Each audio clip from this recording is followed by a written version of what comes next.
is concealer. So they have their number then from 1 to 10. So if your foundation is number 4, your concealer is also number 4. So the same number. So sasabihin mo lang, my foundation is number 4, and also ask them for number 4 concealer. Ang concealer pwedeng maging lighter. Hindi siya pwedeng maging darker. So if your foundation is number 4, you can also use number 3 or 2. Pero hindi pwede siya maging 5. Pwede siya maging lighter. Okay? So let's now put concealer. And really you use concealer. Okay. Forward ka na sa akin. Okay, so sabi natin kanila, it can conceal the dark spot. So sometimes yung under eye may dark spot. So guys, ito lang yung technique ko pa maglalagay ako ng concealer ha. Matitid akong tao. So ganito lang ako maglagay ng concealer. Look up. One dot lang. Why? Kasi I can move my concealer right to left. So sinaswipe ko lang siya. And then, ang concealer, mapapasin nyo, mas full coverage sila sa foundation. Mas makakapal sila yung formulation nila.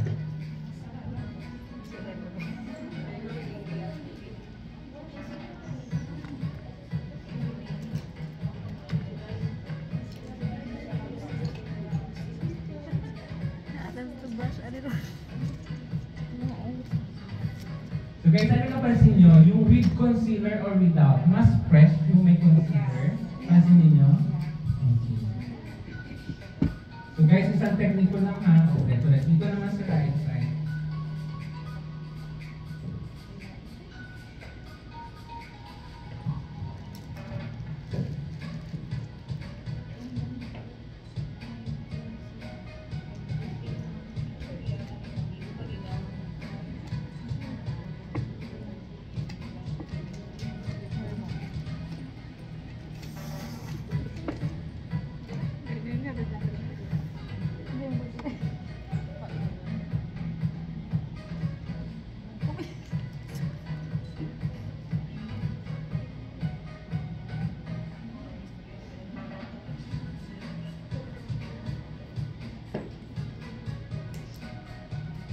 Gandang batang to, no?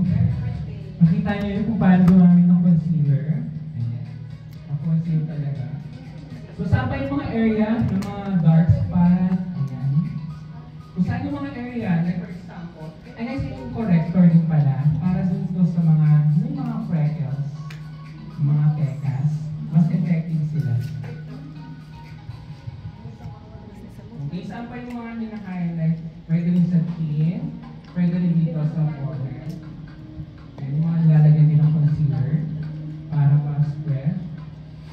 So guys, you can put now your concealer.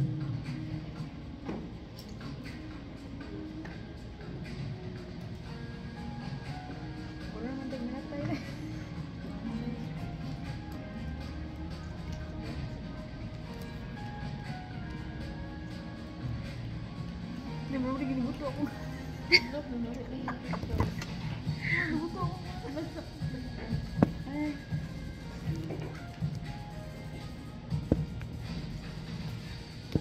Okay, isa pang tip. So, kung may mga question kayo regarding sa concealer is pwedeng before or after your foundation. Okay. Pero yung corrector, nauuna talaga siya sa foundation. Corrector talaga first, and then next is the foundation, and then next is the concealer. So, pwede yung ganong step. So, kung hindi kayo gumagamit ng corrector, foundation muna, and then concealer. Or concealer, foundation, pwede rin. Ma'am, Ethel? Pwede ba yung concealer sa Eye bag? Okay, for the eye bag naman, light lang. Kasi yung eye bag yung masyadong yung bag ng eyes natin. Tama ba, no? So kapag may mga eye bags ka, kasi the more you put more products sa eye bag, the more kita the eye bag. For me ha, napansin ko yun. Oo, yes. Kasi eye bag siya. So sabi nga natin, why we use concealer? For dark spot and redness. Not for the eye bag. So, pero good question. Kasi yung iba, baka nagaan. Then, lalo na kapag yung sobrang may mga lines na kayo or wrinkles. Okay. Add product lighter. Kasi pag full coverage ang gamit, kapag may maraming lines, the more kita the lines. So lightweight. Kaya kapag if your concern is your wrinkles and the lines, mas lightweight ang gamitin yung mga product.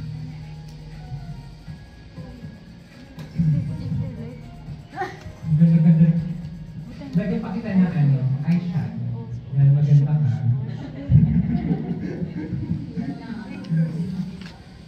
Okay. 14 no, nakakaloka. What's with you? Saan mo? Susunod na rin. Okay, next natin is